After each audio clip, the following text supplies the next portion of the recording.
Hello everyone, आज मैं बात करूंगा syllabus of class 11th। Board exams खत्म हो चुके हैं, नया सेशन शुरू होने वाला है।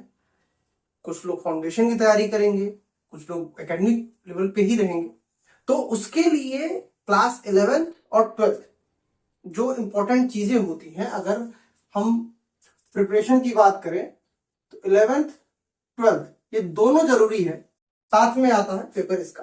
तो फिलहाल उन बच्चों के लिए जिन्होंने अभी 10th पास किया है और वो 11th में जाना चाहते हैं और बायोलॉजी लेना चाहते हैं, ठीक है। तो आज मैं डिस्कस करूंगा क्लास 11th का सिलेबस, ठीक है। Syllabus of class 11th। Today's topic is syllabus of class 11th bye NCERT based जो सिलेबस है, चाहे वो यूपी बोर्ड का हो एनसीईआरटी बोर्ड का हो, क्योंकि कॉमन सिलेबस लागू कर दिया गया है तो ये चीजें एक साथ हो जाती हैं।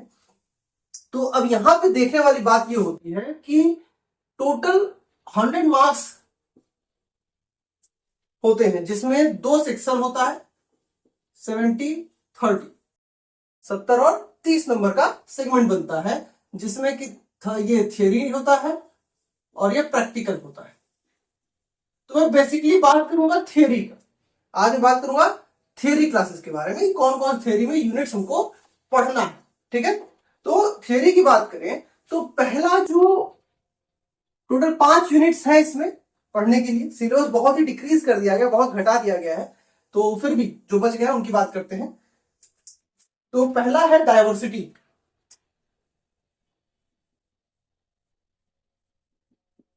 Diversity of living organisms.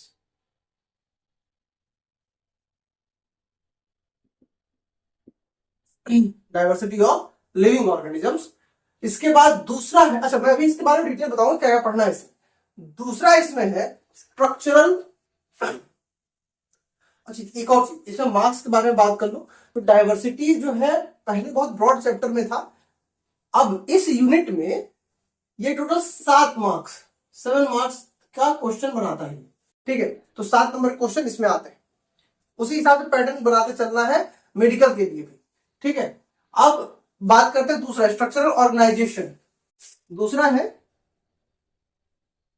Structural organisation.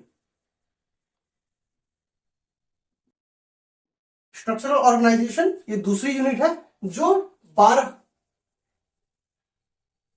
Marks के लिए यूज होती है, ठीक है।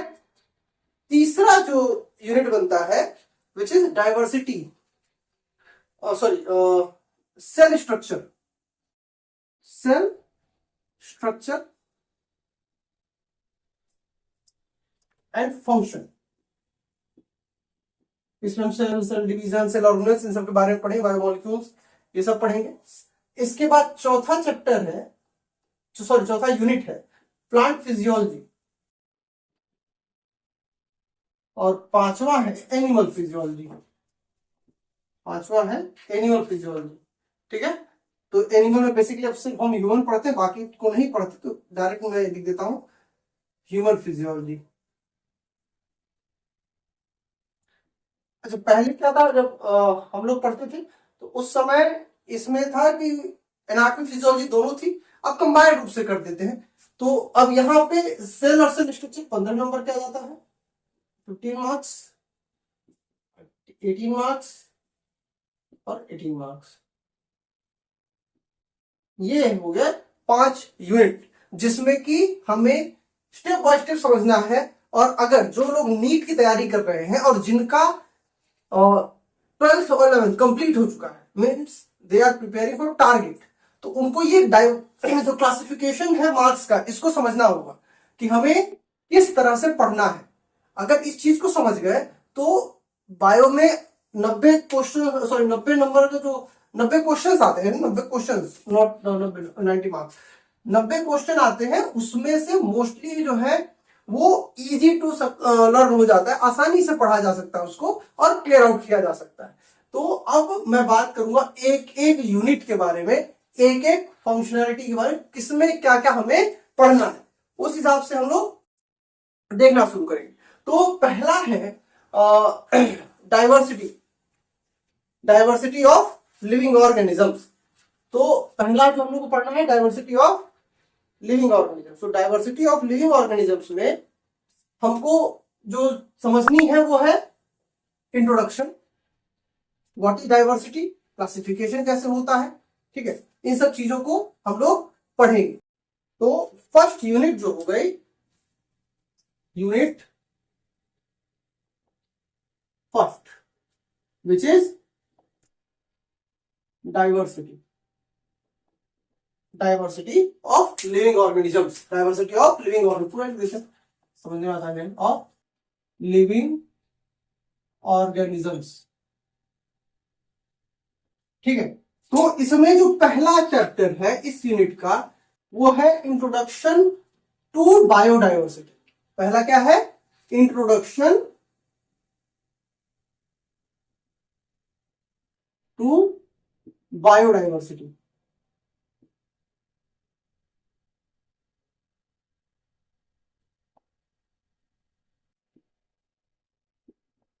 अब इसमें जो हमको पढ़ना है, जो चीजें हमें जाननी है, वो है पहला तो इंट्रोडक्शन, बायोडाइवर्सिटी क्या होती है। इसमें हमें पढ़ना है क्लासिफिकेशन,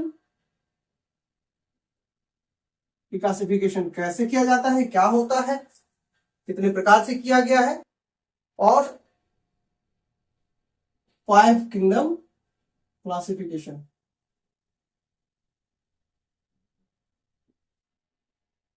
ये हमको इसमें पढ़ना। तो क्लासिफिकेशन बहुत सी चीजें हैं कि किस तरह से किया गया, कब शुरू किया गया, किसने किया, रूल क्या है, रेगुलेशंस कैसे होते हैं, सारी चीजें हमको पढ़नी है। तो क्लासिफिकेशन में हो गई, और 5 किंगडम क्लासिफिकेशन स्पेसिफिकली पढ़ना है, बाकी 2 3 4 5 6 इस तरह से बटा हुआ है। दूसरा जो है characteristics,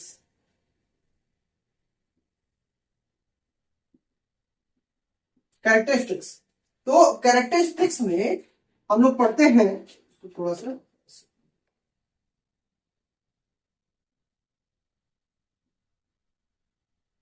characteristics of and classification, characteristic and classification. अब ये क्या है, ये जितना आसान सुनने में है उतना ही थोड़ा टिपिकल है। इसमें हमको सभी किंगडम, जो 5 किंगडम हमने पढ़े हैं यहाँ पे, उन सभी किंगडम को बारी बारी से पढ़ना है, यानी कि Monera, protista, fungi, Plantae, Animalia. इसमें फिर ऐड हो जाते हैं वायरस, लाइकेन, विरियोइड्स, ये सब इसमें बढ़ते चले जाते हैं। शुरुआत में पूरे चैप्टर्स थे, अब इसमें थोड़ा थोड़ा एडिशनली हम लोग पढ़ेंगे। इसके बाद अगला होता है इसमें क्लासिफिकेशन के साथ प्लांट किंगडम, अलग से जो पढ़ेंगे, और फिर उसके बाद एनिमल किंगडम। ये दो चीजें अलग से पढ़ेंगे, जो कि इलेबोरेट करके पढ़ेंगे। फिर उसमें वही चीज कि फीचर्स क्या क्या है, कैरेक्टरिस्टिक्स क्या क्या है। तो एनिमल किंगडम में algae, bryophyta, pteridophyta, angiosperm, gymnosperm, जो जो है, तो एंजियोस्पर्म हटा दिया गया है, जिम्नोस्पर्म ही केवल पढ़ना है। एनिमल किंगडम में जो भी हम फाइला पढ़े हैं, नॉन कार्डेट टू कार्डेट, तो कॉर्डेटा में फिर हम क्लासेस तक जाते हैं, तो कॉर्डेटा को हम लोग डीपली पढ़ेंगे, ठीक है। इसके बाद मैंने दूसरा यूनिट बताया था structural organisation of animals and plants, जो दूसरी यूनिट थी। तो यहां तक समझते चलो, इसके बाद मैं आगे बताता चलूंगा अभी और डिटेल में। तो दूसरी यूनिट थी which was unit second, structural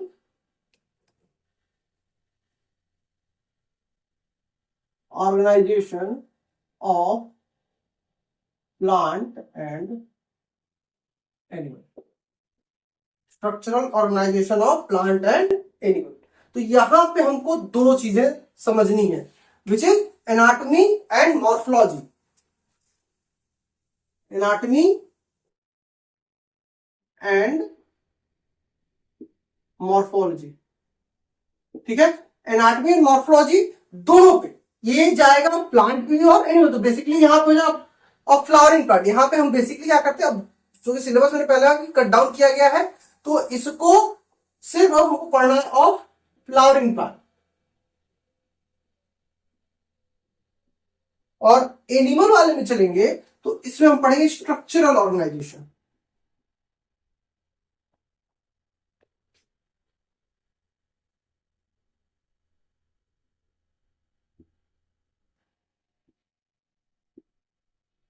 ये ये दूसरी यूनिट हो जाएगी, सॉरी दूसरा चैप्टर। अब इसमें जो हम पढ़ेंगे basically anatomy of and morphology of flowering plant में हम जो उसके बेसिक स्ट्रक्चर्स है, जैसे रूट, स्टेम, लीफ, ठीक है, तो फिर उसके बाद इन्फ्लोरेसेंस, तो ये सब चीजें हम इसमें प्रॉपर डिटेल स्ट्रक्चर में पढ़ते हैं। और इसमें अब सिर्फ एक ही फैमिली पढ़नी है विच इज सोलेनेसी। पहले मालवेसी, क्रूसीफेरी, कुकुरबिटेसी ये सारा पढ़ना था, अब सिर्फ सोलेनेसी बचा है, उस समय बाद वो भी नहीं बचेगा। ठीक है, जिस हिसाब से सिलेबस कट रहा है, अगर मेरी बात पहुंच जाए तो जो अधिकारी ऊपर बैठे हैं उनसे मैं बस यही कहना चाहूंगा कि सिलेबस को इस तरह से मत काटते चलो कि आज से 4-5 2-3 जनरेशन के बाद ही हमको, मुझे ऐसा लग रहा है कि ऐसी नौबत आएगी कि बच्चे सिर्फ इंडेक्स पढ़े काम चला लेंगे। और ये एक एक्सक्यूज देना कि बच्चों पे मेंटल प्रेशर बन रहा है, ये बेवकूफी है। क्योंकि अगर बच्चा बचपन से नहीं सीखेगा तो वो कुछ नहीं कर पाएगा। जब हम लोग क्लास 10th में थे तो हम लोग के पास electrical motor, generator, diesel engine, petrol engine physics में प्रॉपरली पढ़ाया गया है, हम लोग पढ़े हैं उसको। मगर अभी क्लास 10th में वो सारी चीजें हटा दी। अभी क्या, बहुत पहले हटा दी, मतलब आई थिंक 4 से 5 साल पहले हटा दी गई थी, 6 साल पहले। तो ये सब चीजें डालने से क्या होता है, बच्चे थोड़ा सा इंटेलिजेंट बनते हैं। लेकिन अब सिलेबस कम करते जा रहे हैं लोग कि सिलेबस कम कर दो, बच्चे प्रेशर में आ जा रहे हैं, उनको समझ में नहीं आ रहा है कैसे पढ़ना है। भाई एजुकेशन को आपने बर्बाद करके रख दिया है, अगर जिस हिसाब से मैं देख रहा हूं और जिस हिसाब से स्थिति है, और खास तौर से सीबीएसई क्लास के बच्चों की, तो उनमें प्रॉब्लम है कि उन्हें इंग्लिश आती नहीं, हिंदी पढ़ेंगे नहीं, संस्कृत तो फिर माशाअल्लाह है। यानी 3 जो रूट हो जाती हैं लैंग्वेजेस, वो ही गायब है। क्या पढ़ा रहे, क्यों पढ़ा रहे, पता ही नहीं है उन्हें। हाँ, ऐसा नहीं कहेंगे कि सारे बच्चे वैसे ही हो गए हैं, जिनके पेरेंट्स थोड़े फोकस्ड हैं या वेल सेटल्ड पहले से हैं, तो वो तो अपने बच्चों को गाइड कर ले जाते हैं। लेकिन जो बच्चे ऐसे परिवारों से आते हैं जहां गाइडेंस की कमी है, उन्हें इसका खामियाजा भुगतना पड़ जाता है धीरे धीरे धीरे धीरे। खैर, तो अभी मैं बात कर रहा हूँ सिलेबस पे। तो और एक चीज मैं बताना चाहूँ, जो लोग तैयारी कर रहे हैं, तैयारी करते समय एक चीज का हमेशा ध्यान रखना कि स्लो एंड स्टडी, आराम से पढ़ो, कॉन्टिन्यूअस पढ़ो, डेली पढ़ो। जो चीज बताया मैंने सिलेबस में, मैं इस पे अभी प्रॉपर वीडियो बनाऊंगा, एक चैप्टर को मैं समझाऊंगा, एलिब्रेट करूंगा, उसके परेशान नहीं होना है। अब बात करते हैं स्ट्रक्चरल ऑर्गेनाइजेशन ऑफ एनिमल। तो इसमें कई बार बदलाव हुए हैं। फ्रॉग, फिर रैबिट ऐड किया गया, फिर कॉकरोच ऐड किया गया, फिर सब हटाया गया, कॉकरोच बचा, और फिलहाल फ्रॉग पे आ गए फिर से।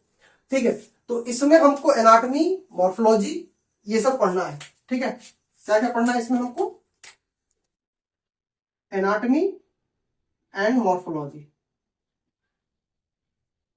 ऑफ फ्रॉग, हमको मेढक का एनाटॉमी एंड मॉर्फोलॉजी पढ़ना है। अब इसमें हम क्या इंक्लूड करेंगे, तो digestive system, circulatory system, respiratory system, nervous system and reproductive system, ये चीजें इसमें हम इंक्लूड करते हैं। ठीक है, तो इसके बाद मैंने तीसरा जो यूनिट कहा था, थर्ड यूनिट है सेल यूनिट, थर्ड सेल। अब इसमें इसका स्ट्रक्चर एंड फंक्शन, इसको पढ़ना है। सेल वाले में भी क्या है, दो चीजें, स्ट्रक्चर एंड फंक्शन। तो सेल में पहला हो जाता है इसमें कि सेल थ्योरी, पहली आ गई सेल थ्योरी, और थोड़ी सी हिस्ट्री, ब्रीफ हिस्ट्री और सेल थ्योरी। ठीक है, इसके बाद दूसरा आ जाता है इसमें सेल ऑर्गेनेल्स के बारे में। तीसरी बात इसमें आती है बायोमोलिक्यूल्स, जो हम इसमें पढ़ते हैं। और चौथा है सेल डिवीजन,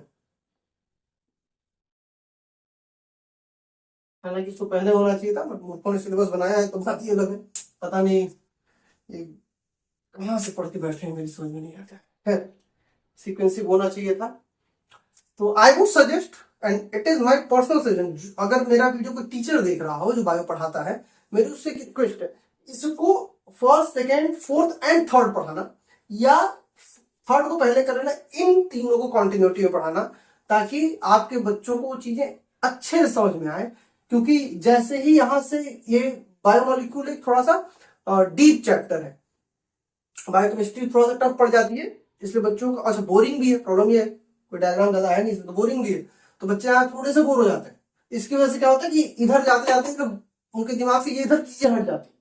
तो अगर पढ़ रहे हो तो पहला दूसरा तीसरा चौथा, या पहला दूसरा तीसरा चौथा, और पढ़ा रहे हो तो भी सेम सीक्वेंस, ठीक है। तो सेल थियरी में हम लोग पढ़ते हैं सेल कहां से आया, किसने सबसे पहले खोजा, किसने सबसे पहले थियरीज दी हैं, प्रोकैरियोटिक यूकैरियोटिक क्या होते हैं, ये सब पूरा हम डिटेल स्टडी करेंगे इसमें। उसके बाद सेल ऑर्गेनेल्स, तो सेल ऑर्गेनेल्स सारे जो भी है, mitochondria, chloroplast, leucoplast, ribosome, Golgi bodies, जितनी भी हैं सबका स्ट्रक्चर एंड फंक्शन हमको पढ़ना है। वॉल्यूम बायोमोलिक्यूल्स में कार्बोहाइड्रेट, प्रोटीन, फैट, हार्मोन्स, तो ये हमको पढ़ना है, और साथ में nucleic acid enzymes. Cell division है माइटोसिस, मियोसिस, उनका सिग्निफिकेंस क्या है और कैसे। इसके बाद आप बात करते हैं प्लांट फिजियोलॉजी की। अगला टॉपिक है, अगला यूनिट है which is plant physiology. Plant physiology 18 number देता है ये, बैठे बैठे थोड़ा सा टफ है, बट अगर इसका कंसेप्ट बनाया जाए तो बहुत मजेदार और आसान चैप्टर। तो पहला सेक्शन इसमें पढ़ना है हमको फोटोसिंथेसिस। तो पहला हमको पढ़ना है फोटोसिंथेसिस, पहला। दूसरा इसमें आ जाता है रेस्पिरेशन, प्लांट रेस्पिरेशन, ठीक है।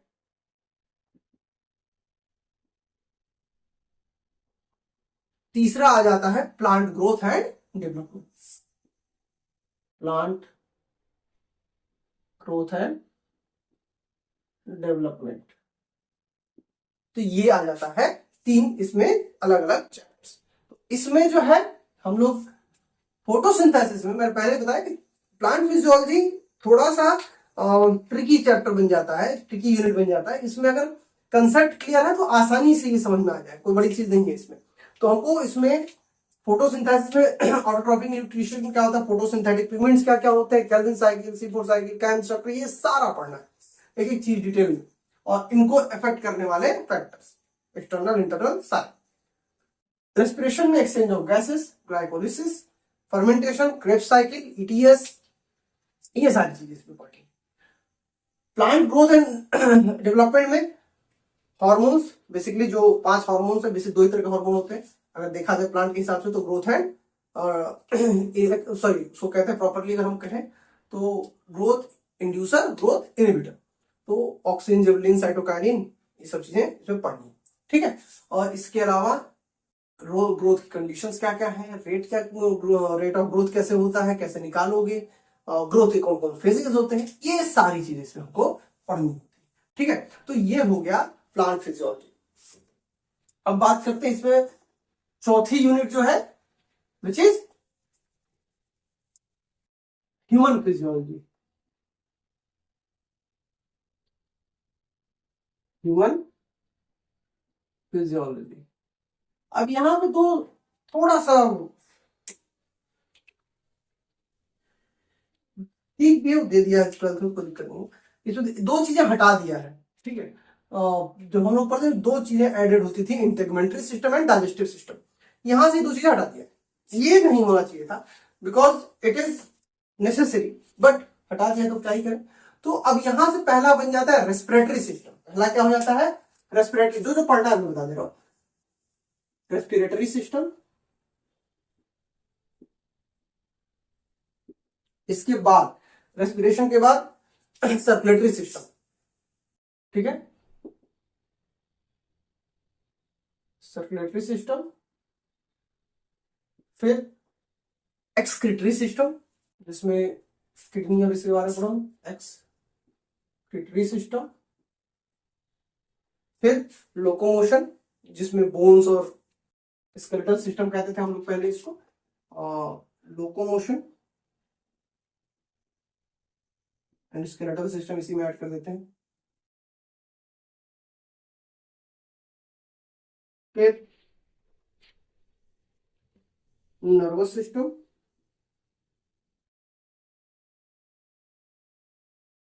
और उसके बाद एंडोक्राइन सिस्टम। ये हम उसमें पढ़ते हैं, ठीक है। ये एंडोक्राइन सिस्टम को केमिकल कोऑर्डिनेशन कहते हैं। तो ये हो गया पूरा क्लास 11th का सिलेबस। तो अगर आप तैयारी कर रहे हो या जस्ट बायो मतलब ऑप्ट कर रहे हो फ्यूचर के लिए, तो ये पूरा सिलेबस पढ़ना है। इसी को हम एलेबोरेट करेंगे स्टेप बाय स्टेप, पूरा एक वीडियो बना के डालता जाऊंगा। पढ़ते रहो, देखते रहो, कोई डाउट हो पूछते रहना। इस वीडियो को अपने दोस्तों के साथ शेयर करो ताकि उनको भी इसकी इंफॉर्मेशन मिल सके। मिलते हैं फिर नेक्स्ट वीडियो में और पढ़ाई शुरू करते हैं।